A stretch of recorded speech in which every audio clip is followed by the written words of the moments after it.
ay 2.5 pounds per foot. Supported by the tower. Ang galing. Yun lang yung given. 2.5 pounds per foot. Determine the tension in the cable at its lowest point. The maximum tension in the cable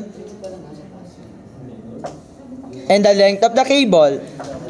So dito, again, kapag nalaman nyo na catenary, mag-assume ka na ng directrix. Actually, dito para mas maigsi. Okay, tapos, ito yung C, yung lowest point. Ito, yung distance nito, nakakapit siya dyan. Wawi.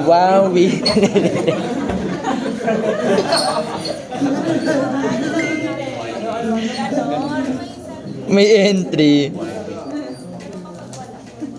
Tapos, ito, ano yung distance nito? XA.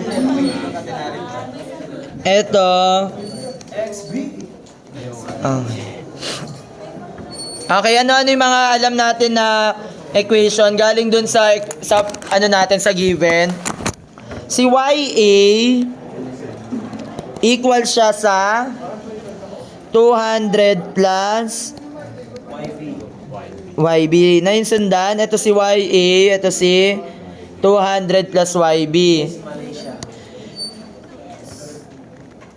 Ay. Si XA plus XB 2,000. Ano pa?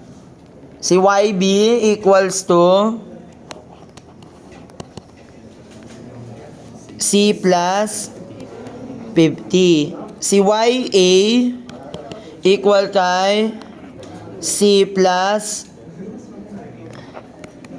250. Nasundan? O bakit naging YA is equal to 250 plus C? Ito yun, no? O, kahit alin naman pwede nyo gamitin dyan. And then, kung kabisado nyo lahat ng formula, salpak nyo na lahat sa formula, no? Hanapin nyo kung saan magsasatisfy. Wala. Mag-index kayo. Huwag nyo papahuli sa akin. Kung dead zero kayo. Diba yung index sa IDM? Okay. Ano yung mga alam natin? Pwede nyo gamitin si... Ano yung alam nyo? Yung X o yung Y? Ito, pwede nyo gamitin to. Y is equal to C cos X over C. Tama? Ito, pwede nyo siyang gamitin. Anong gagamitin natin? Si YA muna. Okay, yung C equal naman yan, no? So, ang formula natin, YA is equal to C cos XA divided by C.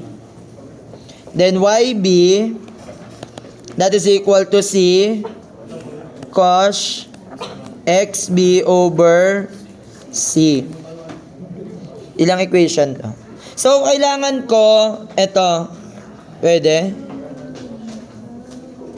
Kailangan ko ng XA and XB. Paano ko makukuha si XA? Hindi. Dito sa equation na yan. So, magiging, do some math.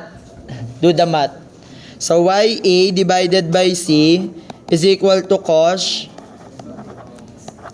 XA over C. Paano malalabas si XA? Kunwari, meron kayong value ng sin theta is equal to 0.5. Paano ginagawa dito? Shift solve. Hindi. Di ba theta is arctangent of 0.5? Di ba naalala nyo to?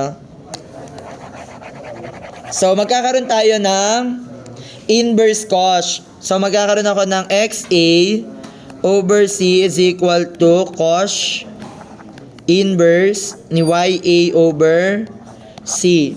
Tama? O, ano yung value ni XA? That is C cos. Okay. O, paano naman si YB? So, di ba magiging YB over C is equal to cos XB over C. Actually, mat lang to eh. So, XB over C is equal to cos inverse ni over C. O, anong value ni XB? C cos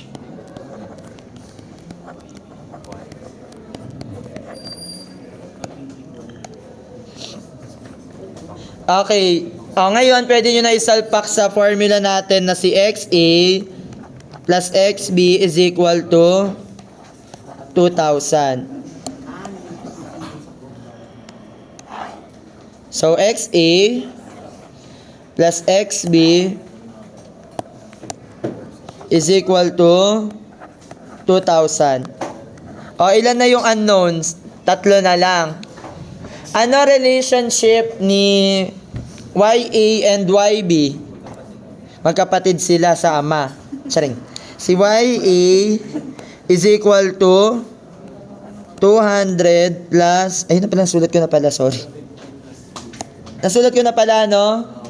200 plus YB. Pero, alin mas magandang gamitin? Ito na lang, tama? Si YA and YB. So, anong value ng YA? Magkano yung YA? C plus 50. Talaga? 250, di ba? Ako lang yung tangang magsulat.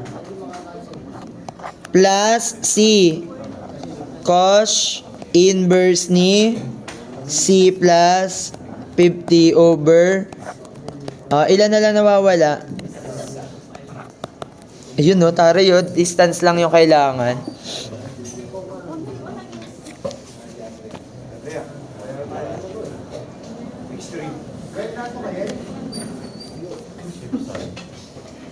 Hindi mo na kailangan announce, nakikita naman.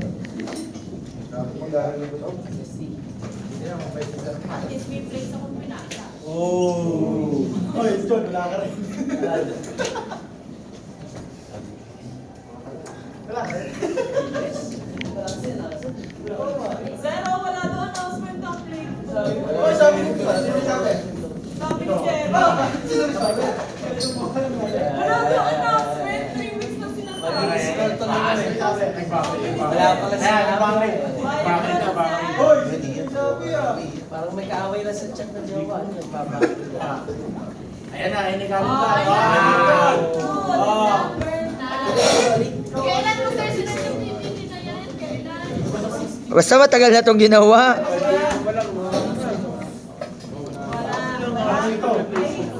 Magkano? Lumabas agad? Ay, yung bilis ni ShapeSolve.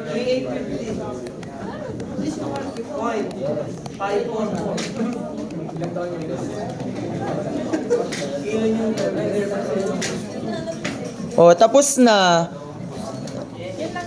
Maximum tension. And then the length of the cable. So, di ba yung maximum tension, saan matatagpuan? Sa YA, di ba? Patayin niya po sir. Sa YA? Sa mas mataas, tama?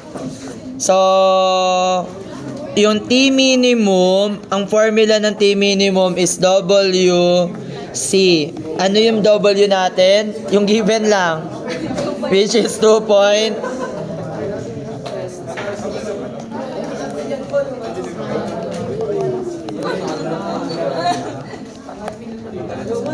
So, magkano yung T min? Sa mat lang talaga siya. Magkano? 9.6.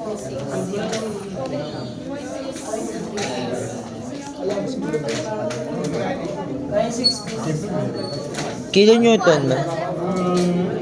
Pounds. Feet pala yung ano.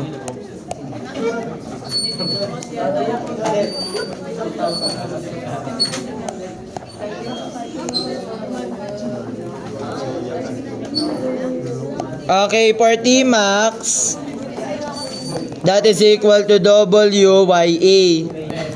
So, 2.5 multiplied by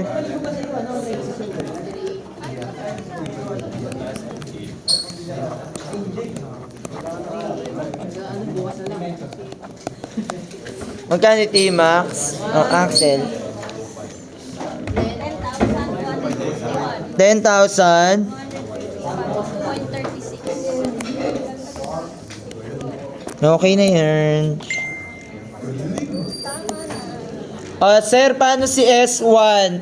Yung S length ng cable, kailangan mo si S1, SA, and SB. Speaking of SB, anong formula pwedeng gamitin for SA and SB? Pili na lang kayo. Kung gusto nyo ito, or pwedeng ito.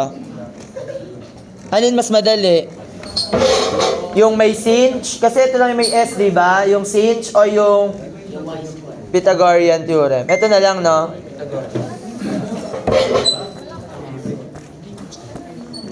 So, S, di ba ang formula YA squared is equal to SA squared plus C squared.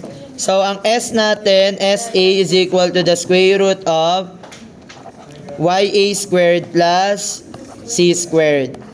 So, yung SA, that is the square root of, magkano yung YA? That is 93 point, ay, mali ako na sinusulatan, wait lang. Sorry, wait lang, mali ako. Hindi dyan yun, ito pa. Ayan. Pounds po tayo, no? So, magkano yung YA? That is equal to C plus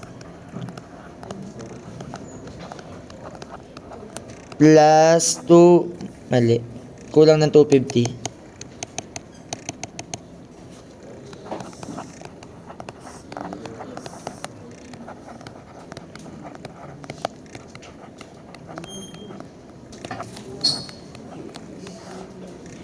Okay, magkano si SA? 5,6.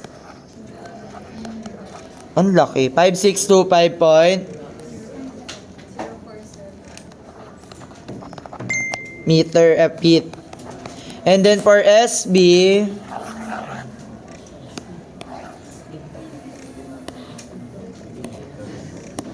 alitan mo lang, SB.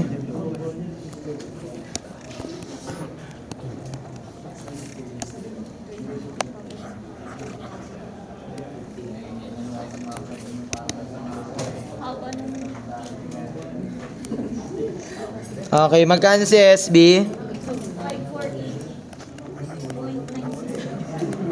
0.961. O, pagka pinag-add nyo yan,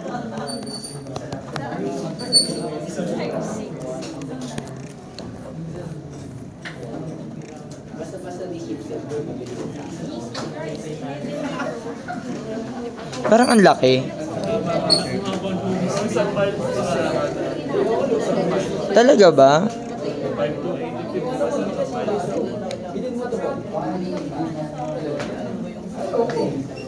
Tama yan. Magkano yung SB? 11,000.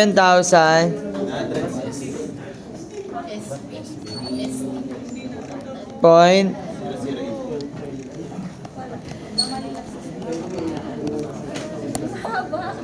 Ay, hindi. Is total na pala to. O, 2 feet naman yun eh. Tsaka may sag.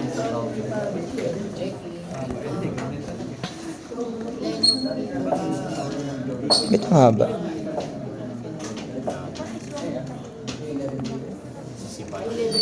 Okay na yan.